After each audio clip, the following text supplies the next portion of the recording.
Ada sebuah rahasia bernegara yang juga merupakan pelajaran di akademi dulu, yaitu bagaimana strategi bernegaranya Bapak Negara Indonesia, yaitu Bung Karno. Tentunya sebagai putra Indonesia, kalau di akademi dulu ada cerita sejarah yang membawa nama Indonesia, bangganya bukan main. Maklum, itu di negara seberang soalnya. Dalam hal keilmuan di akademi dulu, sekedar menginformasikan urusan Rothschild, ada lebih dari 10 jam pelajaran di kelas menjelaskannya. Misalnya, bagaimana mereka temurun mengendalikan kawin antar sepupu demi menjaga kemurnian turunan mereka dan menjaga harta mereka dalam sistem distribusi keuangan dan kendali sumber daya alam dunia. Jadi, ketika pelajaran bernegara dari banyak negara diajarkan, selain dari sisi who control the world dan how the world work, sampailah ke strategi bernegaranya Bung Karno. Dan ini keren sekali. Ceritanya kita sederhanakan.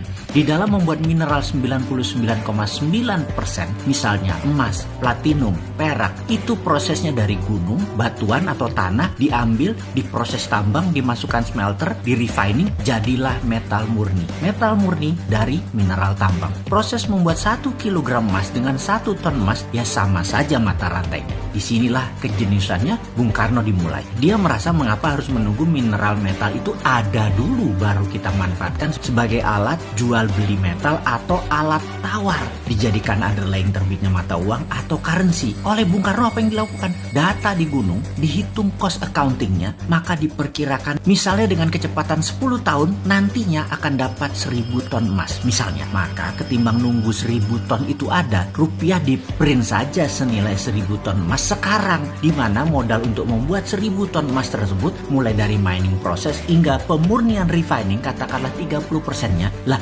gunungnya gunung sendiri ngapain dibayar? Karena itu harganya cuma 30%. Yang dibayar hanya proses tambang hingga pemurnian saja, karena itu dapatnya cuma 30%.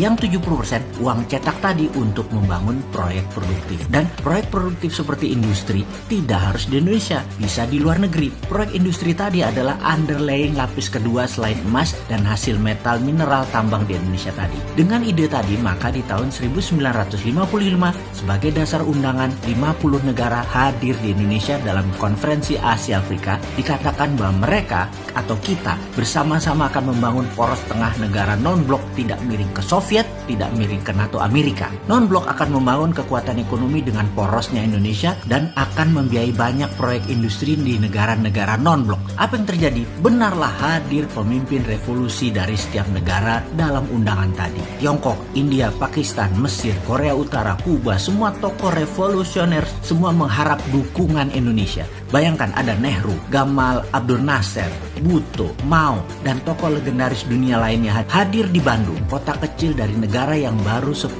tahun merdeka. Saat itu, ide jenius Bung Karno mempesona dunia. Indonesia akan membiayai negara non-blok ekonominya tadi. Ternyata, Bung Karno hanya pemikir tunggal atau pemikir sendirian. Di dalam negeri dirongrong kelompok-kelompok yang ingin berkuasa seperti kaum nasionalis, kaum sosialis, komunis, terus berada di sekeliling Bung Karno untuk dapat mempengaruhi kebijakan politik Bung Karno. Kaum Nasakom itu dirangkul oleh Bung Karno. Inilah yang membuat gonjang-ganjing politik nasional kala itu. Di dunia, kekuatan diplomasi dan manuver rupiah sebagai kekuatan ekonomi belum digarap sempurna. Geoekonomi belum tergarap cantik. Jadinya, beliau selesai dengan kudeta cantik di tahun 1966 yang selanjutnya sahabat tahu ceritanya. Pelajaran sejarah di akademi berhenti di cerita tersebut. Namun dunia tidak berhenti di situ. Tiongkok mengambil ide Bung Karno. Mereka tanpa jaminan sumber alam mineral metal berani melawan hegemoni negara superpower di tahun 90-an, di mana Amerika lagi fokus di Timur Tengah untuk mengambil energi minyak dan gas. Tiongkok printing renminbi berdasarkan industri dalam negeri. Dalam 20 tahun underlying mereka kuat dan mulailah ekspansi ke luar negeri, meminjamkan renminbi cetakan yang banyak ke negara luar